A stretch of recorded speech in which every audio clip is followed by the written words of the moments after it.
Chapter 19. The War.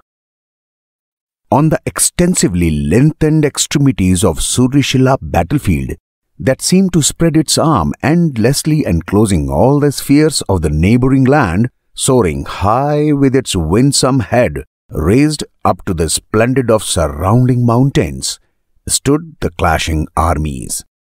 Their postures were in such accord that it seemed that there was just one brain working for all. Bathed in the amber toxins of blazing sun of dawn, the wavering flags wafting towards the calm air, lined out in a peculiar labyrinthic pattern. Their constant flapping was overwhelmed by steady nodding of war ponies and walled spiraling of majestic elephants' trunks, forming a polygonal symmetry from both the sides centered with chariots of kingship. King Vajravir withheld the pivot with Vishnukarma to his next right and King Baldeva to his left, with Madhavi at next. Rudra, mounted on a sturdy horse, lay on his right position next to Vishnukarma. On Vajravir's rearing small trilateral yellow flag for entailing to set in for the battle, Vishnukarma blew his Achyutya, conch shell, trumpeting the 6 directions wrapping into a web. Rudra, in the paragon, blew his Singnad, followed by Madhavi's Jayant Datta and Baldeva's Anant Vijay. Contraposition to the sync of chorus horning from Vajravir's forces, Ulkasur blew his Kapalina, which was detailed with human skull on its rise, hence had the name, companioned with Gajradhan's Manipushpaka. The collective soul-crunching shrill pierced through the thick air, encroaching every bit of motion and senses for warriors to rage in wrath or for weak hearts to have already given up to the mortality. On next call, they would charge and dissolve into fusing swarm of warfare to mislay their selfhood identity, which was never known or endorsed by for whom they would forfeit it. Such is the nature of war. Hath no mercy, no honor, and no veneration for the ones give verve to it. Exasperation took over, gravitating formidable jiffies between warriors, soldiers, and their colliding weaponry. Vishnukarma and Rudra targeted underlings, first by smashing them down to the soil, so as per one of their imperious schemes to shatter the confidence of other subordinate kings, and so jolted their will to continue to fight from Gajradhan. One by one, they started backing out with their afflict scrap of forces to return to their own kingdoms. Ulkasur, offended by such ruthless conduct of his once known trustworthy helpmates, deceitfully killed a king and superimposed his army. Atrocity spares no integrity. Gajradhan observed his uncle's unfound act, seeking yet another vile inspiration. He proceeded towards Madhavi, who was benevolently slashing down the enemy.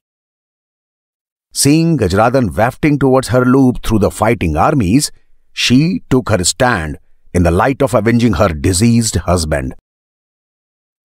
"Now is the time for you to pay for your sins, you murky sinner," gurgled Madhavi in sharp tone blended with both rage and pain. "You are no match for a duelist who took no time in slicing your gutless partner. Hope you look for no mercy," replied Gajradhan, belching out smoke of malice and disgust. They fought parallel in strength and vigor, doubtless of Madhavi's sword-fighting skills.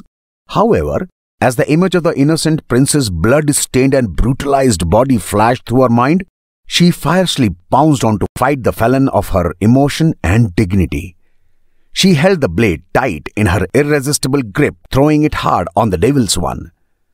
Her swift and smacking lunges and the thirst had knocked him down every time he would rise to defend. He became oblivious to the time as his focus was constant on her wrist, vibrating along with the sword as she blocked all his attacks. Gajradhan, awestruck at her sheer valor, wheeled over to fetch a bow and arrow and shot it right into her right shin, trudging her down to the ground. All set to jab his sword into his skin, Gajradhan hoisted himself over wounded Madhavi. But he could not drive a bit further, as a persistent force emerged behind, pulling him back, drifting the sand forth under his toes from his sliding shoe soles. Awe-stricken, he swung his stiff neck around to find who this force was, and sulkily hardened to the moment to see Rudra holding on to the outer covering of his armor. Rudra pushed him hard on the ground by his face against the swirling brown blur of dust and bellowed, bursting into queer halt of silence. We yet to see each other in primary Solomon combat. Why you show such a haste? Wait until I come back. You sure will have returns for your wretched transactions? Rudra gently plucked out the arrow from Madhavi's shin and mounted her with himself on his horse and rode to the safe shelters. While leaving injured Madhavi in shelters to the healers, Rudra, half bent over, iterated his vow to slay Gajradhan for Madhavi's recompense. I will keep my promise, princess. Keep your faith. It does give power to me for my will to keep. This might have been the first instance Rudra spoke to Madhavi directly from eye to eye, their sights dipped in voiceless armor.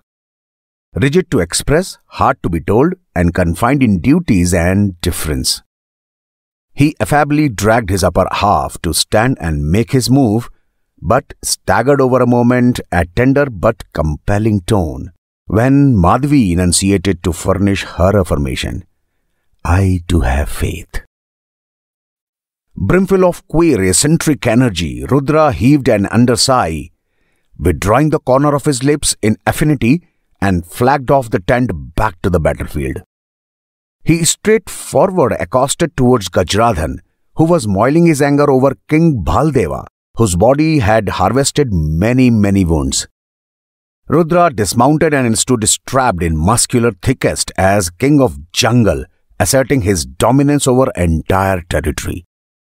His left fist crumpled tight, complementing the right fist that grappled the sword taut and firm. Leaving King Baldeva near to death, who then was rescued by a scanty troop of Vajraveer and taken to the shelter tents, Gajradhan also moved like a great grey, lumbering monster, thirsty for more blood and vengeance towards Rudra. The fight began with clanging of two swords conceived in force and fury, as if growing to swallow the universe with emerging lightning and thunder. On the other corner of the field, Vishnukarma clustered around Ulkasur to end the long-standing rival. They first fought through the discordant arrows, but floundering to never-ending match, got off their chariots to fight with swords. Ulkasur, standing on the ground, gambled with few of his deceptive wizardry tricks, but in vain. He could not conceive the reason behind his failure first, until revealed by Vishnukarma himself. My forefathers were great worshippers of Ma Kali, from whom you acquired your powers. They are worthless on me. So try to show some real guts, only if you have got any. Ulkasur, left with no other profitable option, gauged to fight Vishnukarma in an irrational hope for his nephew to come back to his rescue until he finished with Rudra. Vishnukarma stood steadily like unswerving Himalaya, staunching to bear the worst weather, yet conquering the sky with its eminently elevated peaks. Old yet powerful, he gave tough fight to evil Ulkasur, who had his certainty to lose his life any next moment, his body buried in numberless bruises and cuts, stumbling to equalize his trembling feet, left almost on the brink of Vishnukarma's elapsing pity. He threw his sword on the ground. His hands were on his knees with his head buried in his arms, as he was unable to withstand Vishnukarma's rageful form. And then he asked Vishnukarma for the last chance to see his nephew before he would be surrendering himself to the death. He groaned piteously to Vishnukarma, adorning him with pleasing yet spurious remarks. You are a great warrior, O wise man. I could have always admired you, but blinded by dire fate, constantly disregarded the very regality of your divine and powerful forms. You are also known for a kind heart in your powerful body. Pity me and give me one chance to see my dearest son-like nephew in my last times, who is also fighting in this unfortunate battle. I implore, show mercy, I beg of you." Vishnukarma, well aware of Ulkasur's devious, crafty acts, did not really wish to pay any heed to his appeal, but decided to let go off to see what more he hid in his sly sack. He dragged Ulkasur to the spot where Rudra and Gajradhan were combating in brawling fight. Ulkasur's courage failed again, finding Gajradhan with more wounds marks than Rudra. He minutely observed the clash and started to murmur something in his breath that spewed out like strings of dark smog that flung toward Gajradhan and vanished as fully absorbed by his body parched of energy. He called out loud, "Son, having given you all my powers, I now behest you to throw the blade and fight with your hands. You should use the skills of your proficiency instead of shadowing aberrant knacks that lead you to indistinctive word." Gajradhan, encased with abundance of energy, bowled like a furious bull and snapped onto Rudra, attacking him fiercely. "Now, since you have tried through all your stinking measure to sap my strength, I am now blessed with revitalizing energy of crude supply from my dearly uncle. You must prepare yourself to be crushed between my arms." With hands clawed tightly amidst their knuckles, as they tried driving each other's in reverse direction with the maximum force of their burly biceps, Rudra countercharged, roaring loudly in acute anger. "I hope this time you not only sustain this so-called revitalizing energy from your impish uncle, but also his respect by clinging onto the ground for more moments." They circled, contorted, leapt and dodged, rippling into noxious clamshell, more than being just in mere arm wrestling. For a particular period of time, it seemed none of them were ready to give up. However, Rudra's unmitigated strength began to curtail gradually in the vicinity of Gajradhan's evil aura. He, by now, started to receive more thirst from Gajradhan than repelling them with equal amplitude. His agile movements went far too slow. Gajradhan, as was looking for the right moment, dodged in one fluid move and grabbed his foot, pulling him to the ground. His menacing eyes were blistering red, and his invitational smirk made the rest of his features indistinguishable. Leaping like a savage panther, he landed on his chest, speculating that his next thrust would be to the center of his bosom. Lifting his hefty arms with compressed gigantic fists clawed together, he hammered Rudra's bosom with countless blaring thocks, leaving his tongue soaked in the taste of blood that drooled down further to delude his short stumble and then sliding away to the ground from his slick neckline. Winded like a lifeless substance, Rudra lay inert, though still amassing his inner strength resisting ceding. But Gajradhan wanted to leave no room for further antagonism. Hence, he moved towards the glazing blade lying in a short distance. He grabbed it and posed to gash Rudra's flat, spiritless body. The battle running around seemed to freeze with the moment. Vajravir, Vishnukarma and Baldeva stood aghast, almost on the verge of trailing over all anticipations, benumbed and paralyzed. Gajradhan just stirred a bit, but was muted momentarily by a bright, shimmering spark, smearing his eyes, blurred to even catch a glimpse of what had trodden them away. As a spark fainted away, he opened his blurry eyes sluggishly to comprehend the mysteriously odd situation. Stunned at what stood in front, his misty vision couldn't believe that moment really taking place. It was none other than Rudra, who pillared at the same position where he lied like a corpse, all stimulated into dazzling spark reflecting the returns of Surishila wrestling ground. How could that be? Astounded Gajradhan at that moment. However, Rudra himself had no clue about power behind his restoration for that time. He looked at Vishnukarma, who glared, swinging his sight towards a lady figure that stood on the battlefield like a goddess of power. Rudra bowed his head in gratitude, bothering least to know more of her, as he plainly considered her some goddess who had come to his rescue. Thank you, Mother, for restoring energy in me, as well as healing my afflicted soul. I bow to you and to your glory for hundreds and hundreds of times, he softly uttered. He then turned toward Gajradhan to carry out the leftover task and live up to his due vows.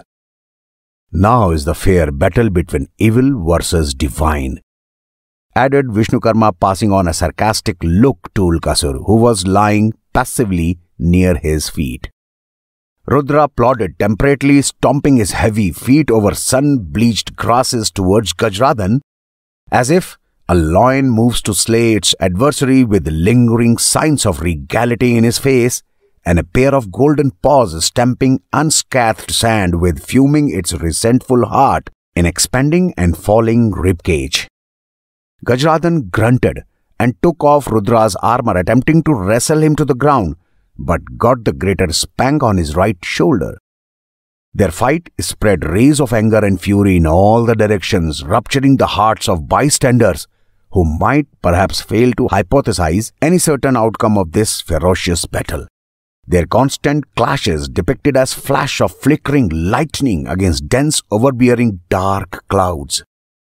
And soon, lightning won over imperiousness by ripping ebony shadows apart in thousands of small patches. This was the sign of Rudra taking over the fight. He released a handhold and used it to jab Gajradhan in his ribs, rocking him down to the ground flat on his face. Clenching his right chin in the right grip, he sprang on his left to nail his bent knee right into Gajradhan's bust, dragging his devious soul from his slumped body. But there wasn't a single soul to flee. There were hundreds of evil spirits springing out of his dead body, screeching, squealing, howling and crying like that of evils shooting up from a Pandora's box. The fleeing spirits were nothing but Ulkasur's sinful forces that scurried back to him for feeding on his soul and burning him down to the ashes. And so was the end of the wicked, unrighteous duo by the sacred hands of justice, virtue and morality. The Karma Yogis, one who work in devotion, who are of purified intellect and who control the mind and senses, see the soul of all souls in every living being. Though performing all kind of actions, they are never entangled. Bhagavad Gita.